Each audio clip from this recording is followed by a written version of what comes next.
stagnation and the stalemate that existed over a period of weeks, you would have picked up, in the media.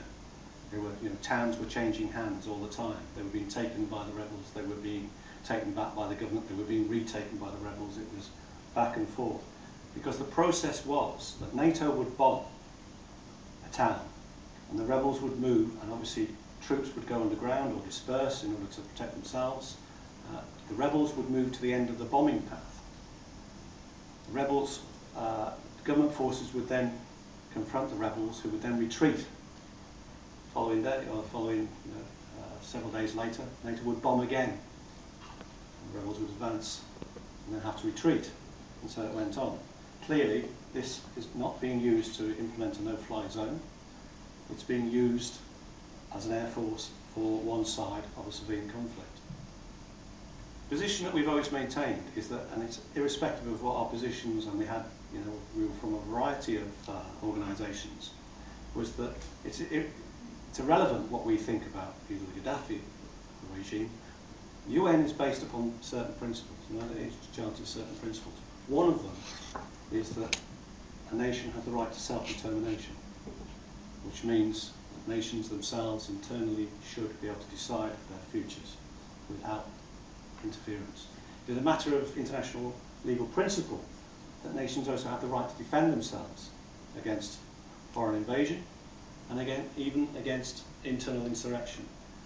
Now, those events, for me, clearly indicate, and we visited lots of those places in that film independently and verified through testimonies and through our own investigations all of the central themes in that film. The events have clearly been surpassed, and history has rolled on in the last 2 or 3 months, and we've seen, in fact, the completion of the original aim, which was regime change. We visited Gaddafi's son's house that was bombed. A bunker buster bomb was put into a residential district of Tripoli, killing Gaddafi's son and his grandchildren. A small residential house in a large residential area. And this was because Gaddafi had been in the garden 20 minutes before. This is early in April. Now, that was not a military base. It was not an organisation that was threatening any civilians in the centre of Tripoli at the time. The conflict lines were nearly 200 miles apart at that point. Since we've done our reports and since we've done our fact-finding missions, we've obviously tried to promote it in the press, and we've had to say at least a mixed reception. At the end of our first fact-finding mission, at the Rixdale Hotel, we produced an interim report which said basically what we'd found over our 10-12 days. It also listed the evidence upon which we were basing our findings. And the press privately told us that we'd managed to get around to more areas and see more things and take more testimonies than they had in the 6 weeks that they'd been there, partly because they were restricted, partly because some of the press were clearly engaged in activities which were not appropriate for professional journalists to be involved in. So I think they all suffered from some restrictions. Because we were independent, because we were non-governmental, we were allowed to travel as far as we could. We clearly weren't allowed at that time to go east, although we later sent other fact-finding missions into the east of the country. We did get to Zawiya, which was the area of that armed conflict in that film. We did see the results, we did take the testimonies, and the history checked out. The 3 areas of Tripoli, which the Western media, 3 areas of Tripoli were bombed and 10,000 people had been killed. That's what the media report said. That is the information that was fed into the UN when it was debating the resolution. It was on that basis that 1970, 1973 and the West rushed in to Libya. It should be clear from those images. I mean, when I saw the Arab Spring unfolding, we saw pictures in Tunisia and Tahrir Square. These were different pictures instantly. This is all a week of events. You were talking about masses of people who were attacking, taking weapons and becoming, you know, incredibly armed and fighting. That isn't what's happening in Tahrir Square 10 months, a year on from those unfolding events. That isn't how, you know, ordinary civilians protest. You know, that's how they end their protest, not how they begin their protest. So our understanding is that this was a coordinated intervention into a sovereign country on one side of a civil conflict for Western interests and for interests of groups who've been opposed to the Libyan government for 30 or 40 years. That's our perspective in terms of the history that's unfolded. And I think if you look at some of those scenes about the brutality and the racism of the rebel campaign, since then Western media has confirmed most of those themes. One only has to look at the brutal death of Gaddafi to see, you know, how some of that early brutality that we saw and tried to report on that wasn't being covered by the mainstream media, was actually being ignored. Only latterly did they get round to, well, actually there are some horrendous events taking place under the leadership backed by the West. So it's not an alternative view, it's a view, and, you know, I'm only the messenger. So I'm happy to open this up for discussion or any questions or any contributions about the events in that film, the events that have taken place since, and any perspectives or discussions people might want to have about human rights or about what's likely to happen both in, you know, Libya and the region going forward. Okay.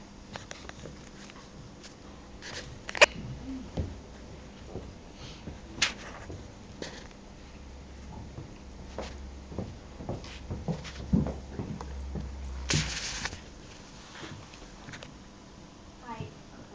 Oh, yeah. I would like to be a war reporter. I would like to report about conflict in the future. Um, what advice would you give me to do my job properly? Thank you. I think the advice we gave to a lot of the Western press at the Rixor Hotel when we were trying to get elements of the truth out. In our first mission, the Western press was maintaining, one of the distortions the Western press was maintaining was that only one person had been killed as a result of the NATO bombing campaign. That was it, one person. Jeremy Bowen challenged me and said, no, only one person's died. And the rest of the press sort of fell into that. Now within one day, we had, as far as I'm concerned, confirmed 65 deaths in and around Tripoli due to NATO bombing. We went to the hospitals, we spoke to the doctors, we spoke to the nurses. I have, in the UK, the death certificates of 8 of the 65 that were reported. Obviously didn't have a lot, we couldn't do all 65. We went to see the relatives. We went to the houses, they showed us the photographs of their dead sons and daughters. We confirmed that in half a day's work. Yet the Western press had been there for a month and were unable, apparently, to confirm that there were multiple deaths. We went to a hospital. We saw the munitions damage to the hospital.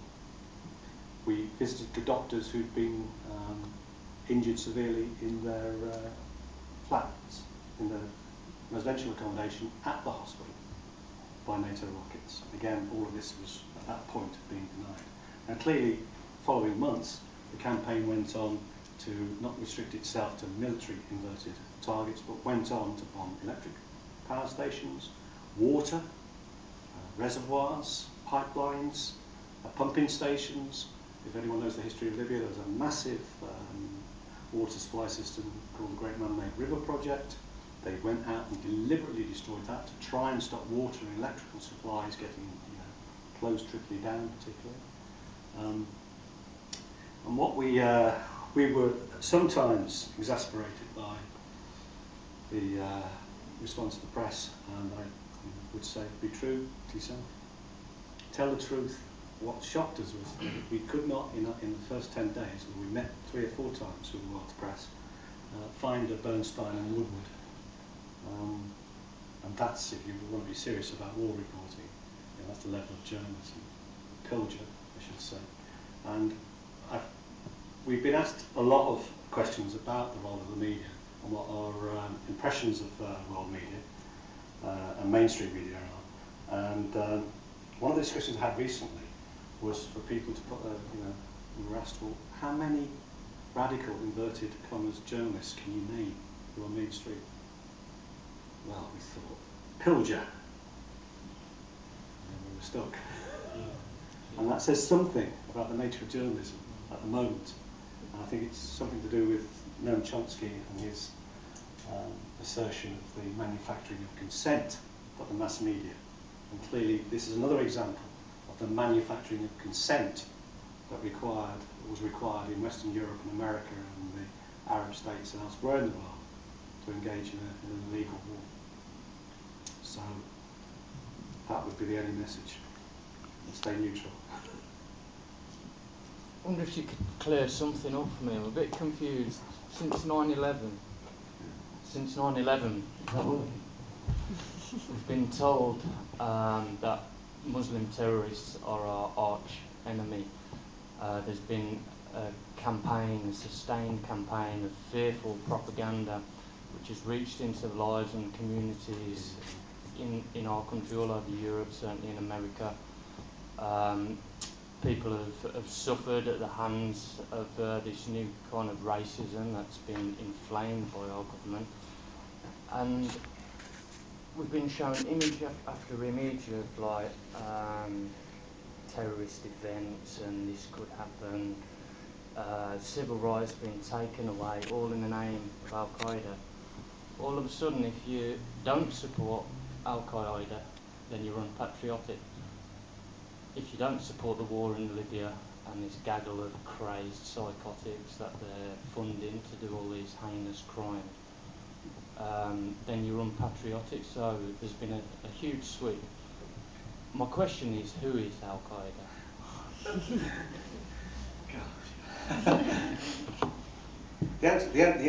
I think it's a very good question. I think all your questions and all the points you made in your question are very relevant and need answering. The answer is I don't know, and I don't think anybody does. I think it's an amorphous group of people. But what is clear is, of course, that the leader of Al Qaeda, Osama bin Laden, was trained, paid for, and funded for his entire early career as a mujahideen in Afghanistan because he was fighting the Soviets. What we know is that these groups, some fundamentalist groups, obviously the rebels aren't a single homogenous group. There is dozens and dozens of different militias controlling different parts, fighting for their own political agendas. There is no central government. The NTC is not a central government. It hardly has any influence on the ground. What we do know is Belhaj, who is the rebel commander who took Tripoli, was a Guantanamo detainee and had been wanted for 6 years by the Americans for being one of the leading Al Qaeda enemies of Western democracy. Assadi as well. Assadi as well. We've put them in uniforms and we've done. So it's not unusual for us to use these groups where they can be used. And of course these groups sometimes will be used, hoping that one day that they will plan to bite the hand that feed them and move on to their own political agenda, having been assisted by the West in getting further along with their own political agenda. And I think that's what's going on. I mean, the two things, people ought to be wary about the NTC. The leading lights of the NTC have spent 30 odd years in the Gaddafi government, 3 of them.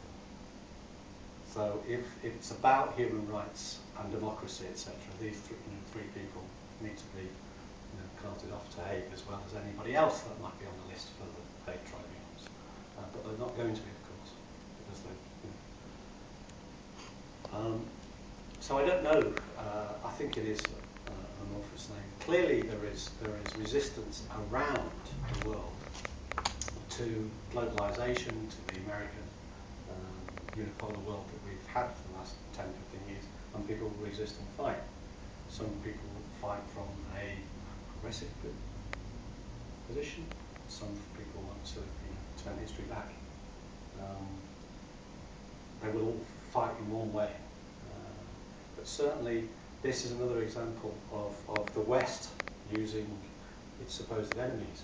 When we were in Zawiya, the town that was, you've got the early pictures of arming in the square, we were there about 2 weeks after that film was taken. And it had been retaken by the government by then after a whole month of negotiations and requests to resolve it peacefully. In our first mission, we met with a whole range of people, including the equivalent of the Bar Association, the Legal Professional Association in Libya, who we met with 40 of them. They came from Tobruk in the east, they came from Benghazi, they came from Misrata, they came from Zawiya, they came from the south, they came from Tripoli, and they were all, as a professional body, asking us to get out into the world and demand that professional lawyers and International Bar Association get into Tripoli, stop this happening, because they could see what was going to happen, and just come and independently investigate who was doing what to who, and that they, the government position was that they were prepared to have the BRIC countries resolution, they were prepared to accept the Venezuelan solution to the problem, and they were prepared definitely to accept the African Union solution, which was about peacekeeping troops between the two opposing sides and resolve it through political dialogue rather than open warfare, and all of which was rejected. And when we were in Zawiya, there was a young man that had been captured from Manchester, fighting in Zawiya, and they captured him. And they raised a certain question. How is it that if young men, and someone was saying earlier about the young men from Bradford or Manchester or any of the northern mill towns want to capture a boat to go to Afghanistan to fight, they're arrested at the port, or all the things you say, or the liberties are shown up, and the racism that follows in that, but he was given absolutely free passage from Manchester to go with the same perspectives to fight in Libya. And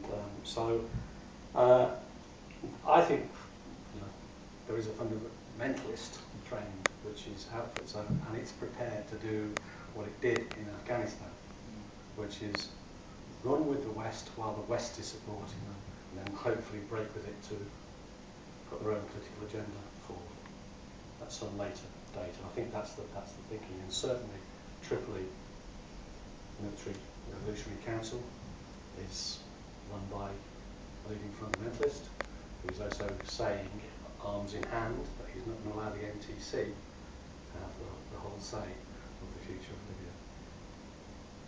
Historically, I think, I use this as an example, and it's a simple one, but I think it's what's happened, and people need to get their heads around it, really. I'm no big fan of the present coalition government, but just imagine this: if those of us who lived north of the Watford Gap decided that we were no longer supporters of the coalition government, and that we organised over a period of a week the attacking of all the police stations in the north, the seizure of weapons from all the army barracks, and we started marching on London. Not only that, but we decided to look to some support from abroad, and we got the Germans on board, and we persuaded them to come and bomb the south of London to clear a path for us to get in there. None of that would be standing international law. None of it would be, and the people who, we would be rightfully condemned for A, starting a war, attacking it, and B, for inviting foreign powers to come into your own country and occupy it. Not liberate, but occupy. And it's quite clear. The NTC, the French recognition of the NTC took place after the Paris meeting. At the Paris meeting, the NTC promised the French government 35% of the oil wealth of Libya in exchange for the deal of recognition.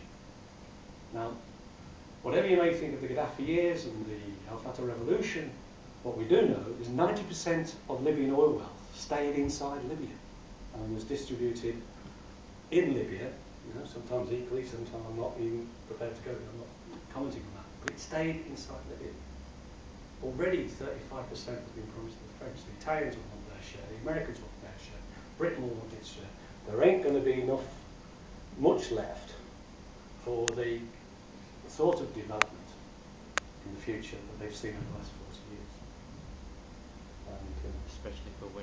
especially for women. Last week, a fashion show, which had been taking place, was closed down because women aren't supposed to be engaged in fashion shows anymore. Mosques are being attacked because they're liberal mosques.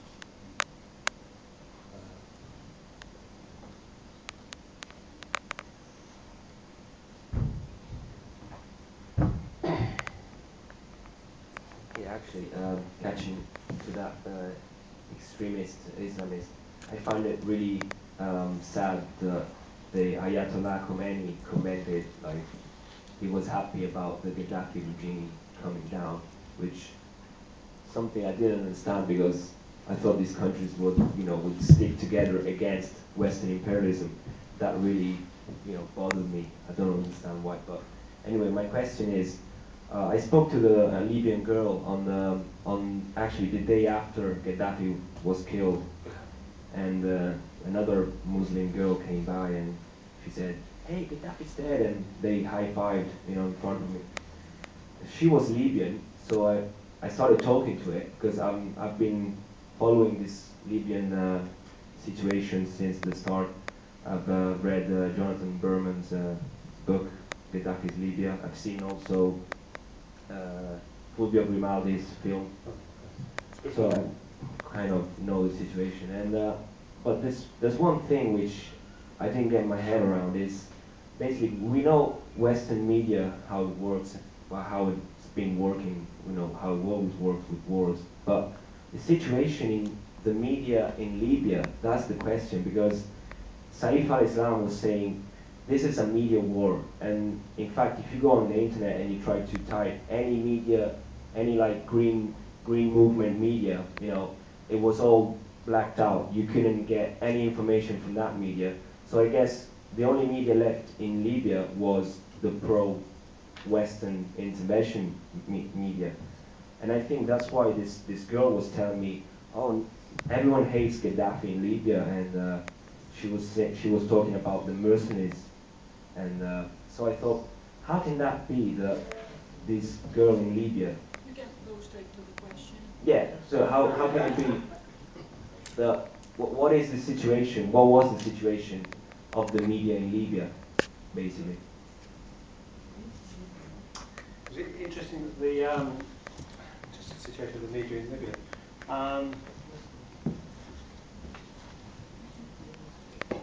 TV stations were very early on targeted and attacked. Transmission was blocked. You may remember that they ended up having to go to Syria to try and get information out and then transfer it there. There was a whole range of media being closed down. You're absolutely right. The pro-Western media was opening up, and the central government media was closing down. I don't think they helped themselves. I mean, because there were lots of opportunities, I think, if they'd handled their own media better, to have got more of the information out. And of course, that was why people like us from around the world were invited to come. And if the big boys of the UN and the Red Cross and anyone else wasn't coming to do the independent fact finding, let's let civilians around the world go and report on what was happening. So I think that was. But one of the points you made about everyone hates Gaddafi. What was interesting was that even as early as April, it was clearly the country was on a war footing, and Gaddafi said, "I'm going to have to arm the people," and 1,000,000 weapons were distributed to the people. 1,000,000 arms. Right. Well, the question is, if he's hated, the last thing a dictator will do is hand out 1,000,000 arms to the people. And certainly as we travelled through Western, from the border, we went through, it's normally a 2-hour journey, it took us 8 hours because there were over 50 roadblocks where cars were stopped and such, and they were being manned. And there had been one soldier, the other 8 or 9 people on these roadblocks were men, women, students, had all volunteered to try and, secure these roads and these communities and defend them. And 1,000,000 arms. Now on the 17th, on the, I'll just show you this, if it'll work, in terms of lack of support for Gaddafi. من المؤامرة، من هاللعبة القذرة اللي عملتوها واللي غلطوا فيها. This is Queen Square. مع معمر قلافي، تفاهموا مع الشعب الليبي اهو الشعب السيد، ظهركم في الساحه يتحدى بكم، يظهر غضب. شفتوا غضب الشعب الليبي، شفتوا كبرياء الشعب الليبي، شفتوا شجاعة الشعب الليبي. حاصرتوا برا جوا، ضربتوا قصفتوا، ما فيش فائدة. الشعب إذا خلاص اتركوا كل شيء، وقفوا القصف، اخرجوا تفاهموا مع الشعب الليبي، قولوا لي يا شعب الليبي سامحنا، واحنا نبغى نتفقوا معاك ونديروا معاك علاقة كويسة، واحنا كنا غلطانين ونحسبوها لعبة، شوي طلعت حاجة خطيرة بكرة. تشوفوا الجماهير، هذا مواج زي محيط مصر. There is, reportedly, and if people know the square in the centre of Tripoli, there's 1.5 million people there. They're all armed. If you follow the film through, they start shooting. They're all armed. They're shooting. The flags, the different colours representing the different tribes, weren't they? And they were trying to outdo each other by having the longest flag. 1.5 million people is a quarter of the entire population of Libya. And this is the other thing that people need to get their head around. We're talking about a country with a population the size of Wales. Its capital is about the size of Cardiff.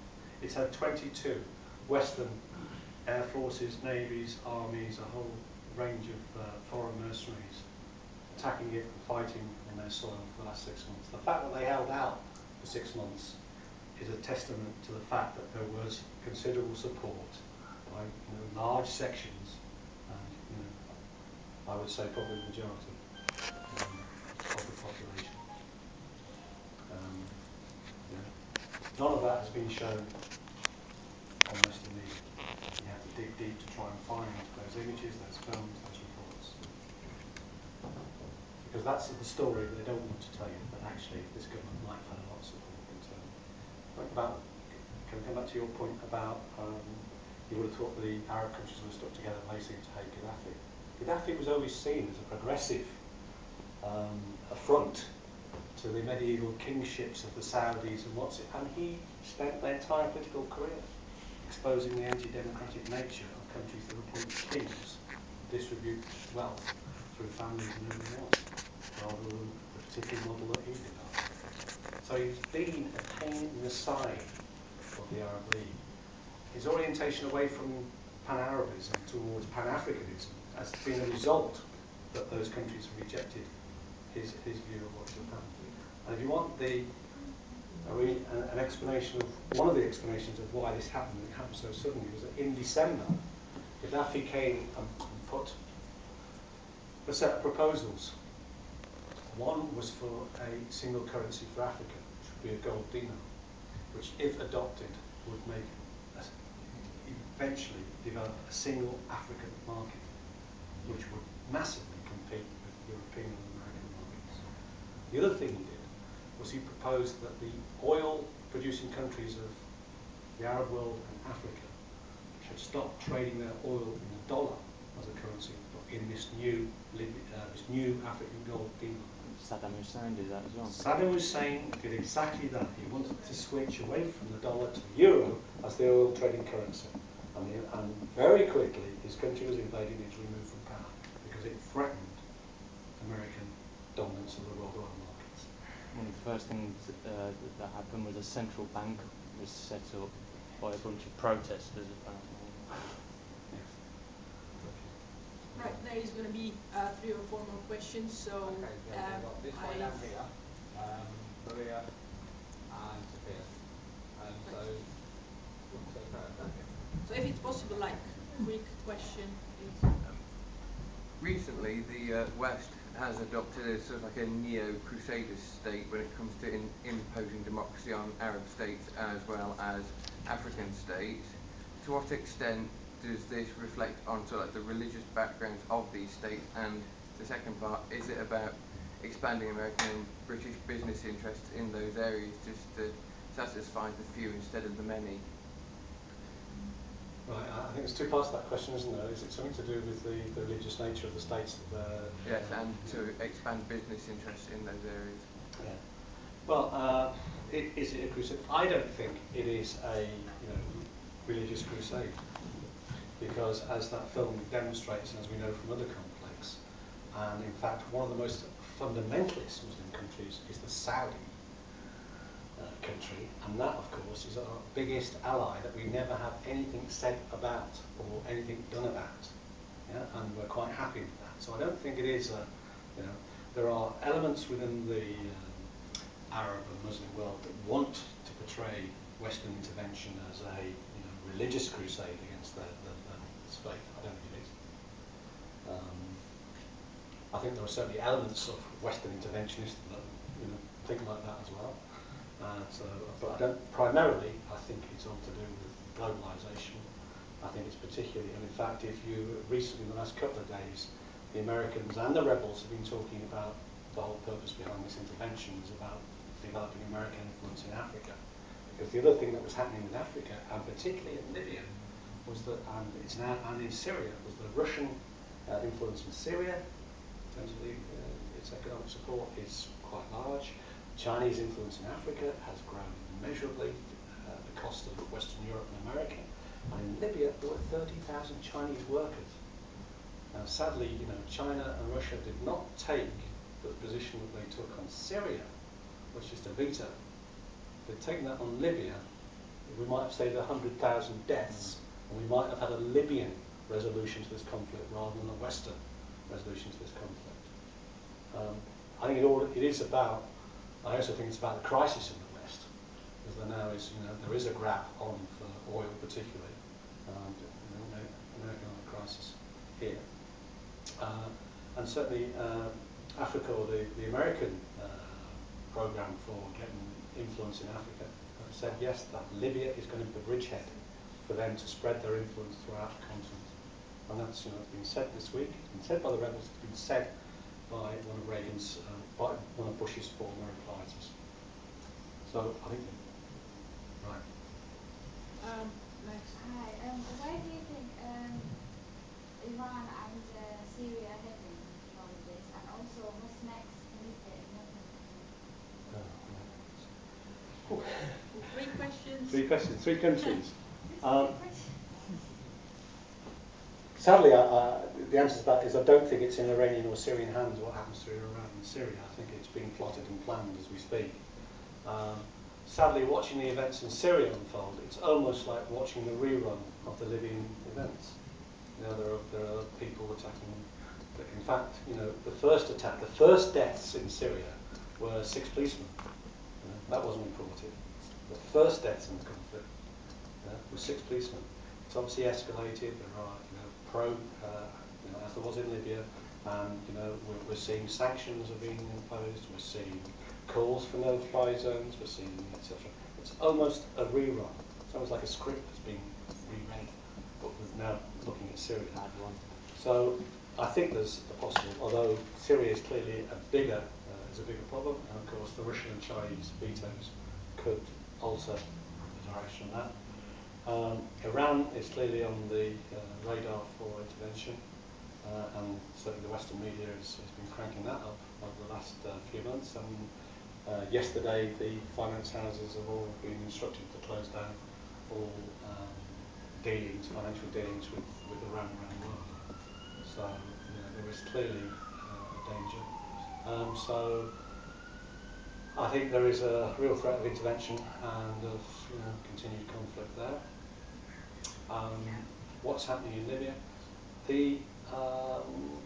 I think, you know, it's going to be another Iraq, which is going to be destabilised. It's going to be warmongering for a number of years as rival groups continue to fight it out. Certainly, the government forces that have fled and reformed were, you know, saying to rebel forces, you know, NATO cannot protect you every day of the future, and that there will be, you know, an account for those who've sided with Western intervention, and that NATO won't be able to.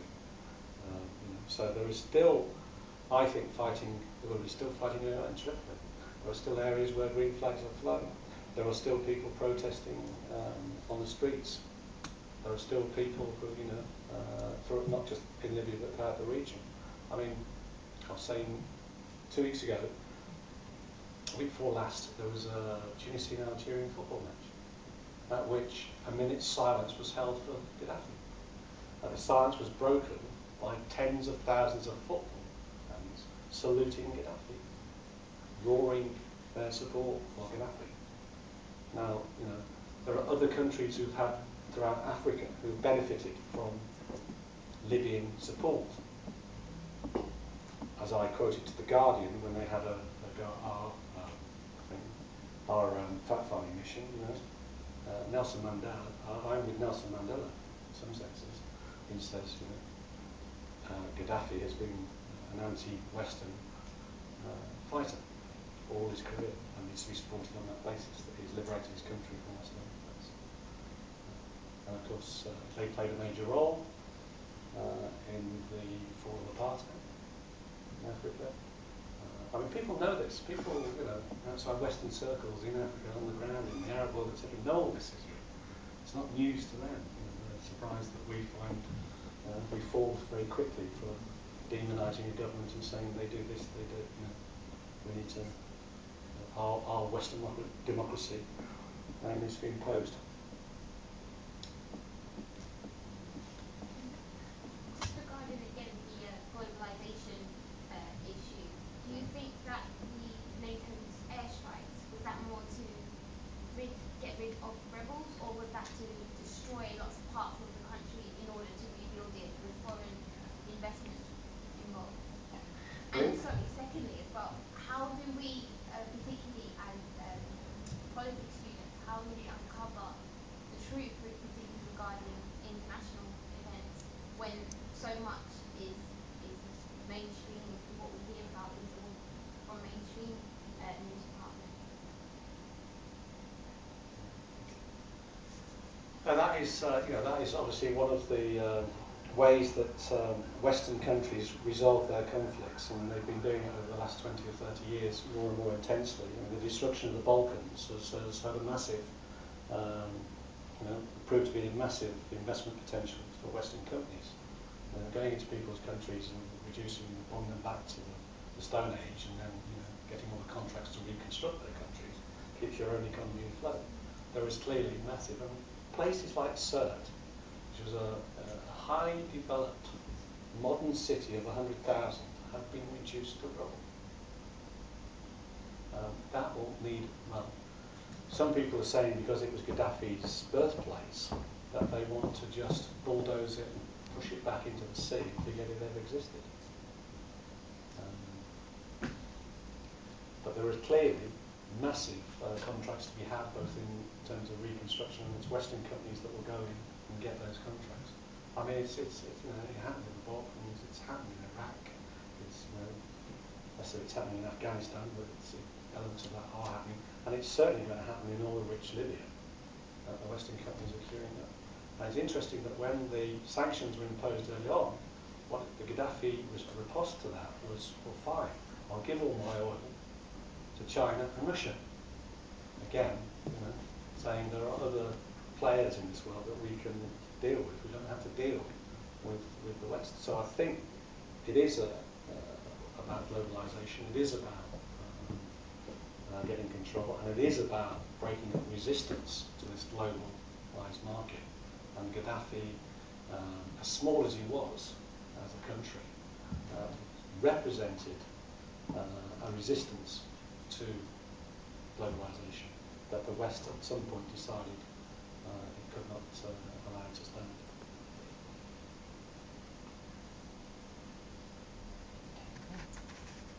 Hands up, those. We've got one more. I'll ask a question if you've got time. I'm fine. I'll stay here all night if you want me to.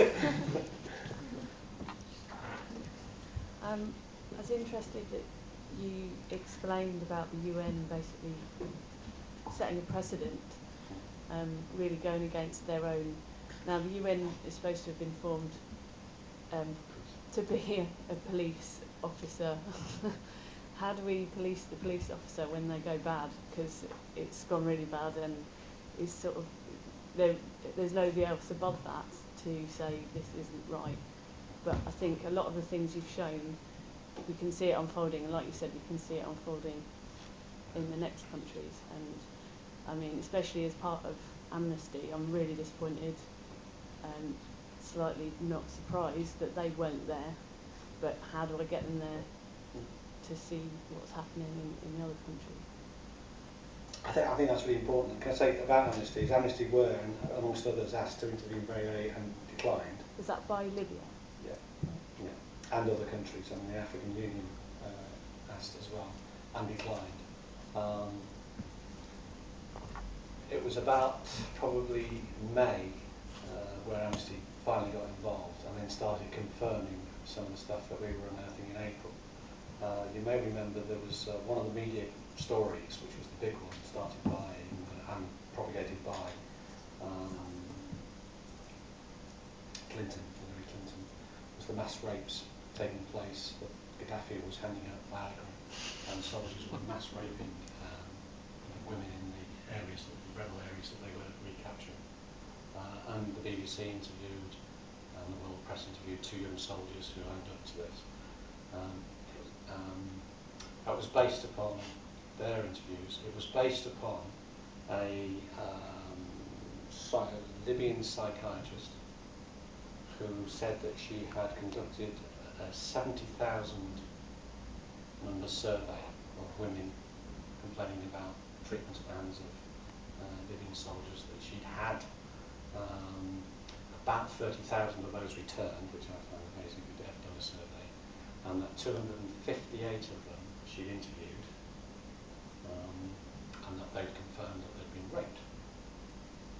When Amnesty finally get on the ground, much too late because the story's been out there and the damage has been done, they interview the two young soldiers who own up to it privately. We were told to say that. So Amnesty report on that. But again, it's a small report rather than the big report, but the Viagra story was up there. And when they go and get hold of a psychiatrist and said, can we have a look at research data? Sorry, you can't, we've lost the files. Okay. Can we interview some of the 258 women you interviewed? Sorry, we've lost contact with them. And then Amnesty do a report saying, so it looks like those stories probably weren't true, but the story's been out there, the damage has been done. Al-Baida, remember the woman fighting in the Rixor Hotel? That was supposed to have been raped and sexually assaulted by the people on the disappeared to Qatar. Why did she disappear to Qatar? Because the 4 people accused said, we're going to sue you because it's one of the worst crimes you can be accused of in Libya, because it's a very conservative Arab country in terms of its moral code and its freedom of women. It's the worst thing that could happen, to be accused of raping a woman. You are ostracised. And they were accused. And she's disappeared, and she's just disappeared. Why hasn't she surfaced now? Because the Libyan government's gone. Where's the story? And yet, when we were there, much of the media campaign kept on ramming this case down the throat, saying, "But are you going to investigate the Al-Qaeda? Are you going to investigate the military?" And we said, "Well, we're not investigating it. But what we're not going to do is allow our investigations to be sidelined by the Libyan government because we've raised one case which they may or may not have answers to give. So we're actually going to look at the whole thing, and we don't want that to get in the way of them cooperating with us, getting out to see what's going on." And the 3 areas of Trajura, Pashlu, the 3 areas that were supposed to be bombed. We went to Zawiya, that was clearly bombed. We know where a bombed city looks like, a town centre, when it's been in the middle of a fight. You can see it. We went to these 3 areas, we couldn't find any bomb damage. We went to the local market. We pop Vox fruit and veg bin, selling fruit and veg. Is this your store? Yes, it's my store. And how long do you work here? I work here every day, 6 o'clock in the morning till 7 o'clock at night. I sell fruit. Were you here 3 weeks ago? Yes, when it was supposed to be bombed by the Air Force. That led to one man said, "No, yes, I was here. Nothing happened." It's nonsense, he says. We got testimony after testimony of local people saying that. Now, then you go back and say, our findings are that we don't believe these 3 areas were bombed, and yet they were cited in the debate in passing of Resolution 9179 on the basis of why the West had to intervene. Completely lost. And yet we say that to the Western media in a bigger room than this, and of course they don't want to hear it because they were promoting what I still are, and still are, because I've got a case against the Telegraph at the moment, the PPC, because they basically say I was paid to lie on that point. But it's true, and I've asked them to fall in line with the rest of the world's media and accept that those areas were important.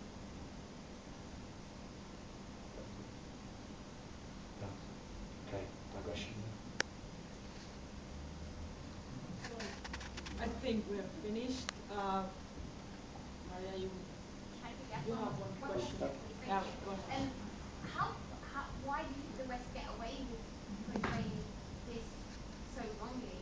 Like the main injustice that's seen in the media at the moment is the phone hacking scandal, but this is on a completely different scale. Yeah. So, I mean, how do they get away with this? One of the answers to that is that they get away with it because we let them get away with it, I should say. We are complicit by not, we're slightly complicit. I'm not, blaming individuals or people, but we are slightly complicit in any of this. And that's why I'd say, I'm not a member of Amnesty International, but if you are members of Amnesty International, and I don't know what your structures are for decision taking in Amnesty International, but if I was a member of Amnesty International and I knew what I know has gone on in terms of Amnesty International and the events in Libya, I would be asking my leadership in Amnesty International to account for why, when a green light was given for entry into Tripoli before the outbreak of the real conflict, could have played a massive part in preventing the death of 100,000 plus and the destruction of an entire country, and many more of the deaths to come, because it's not over. There are hundreds of thousands of deaths still take place in Iraq due to the destruction of their economy, the clean water they now have to drink, illnesses and lack of basic medicines. That's all going to occur in Tripoli and Libya. Depleted uranium. Depleted uranium. One of the things we looked at there was depleted uranium, and we certainly found evidence of it. Tell our own troops it's safe. Oh, we are finished. So we would like to thank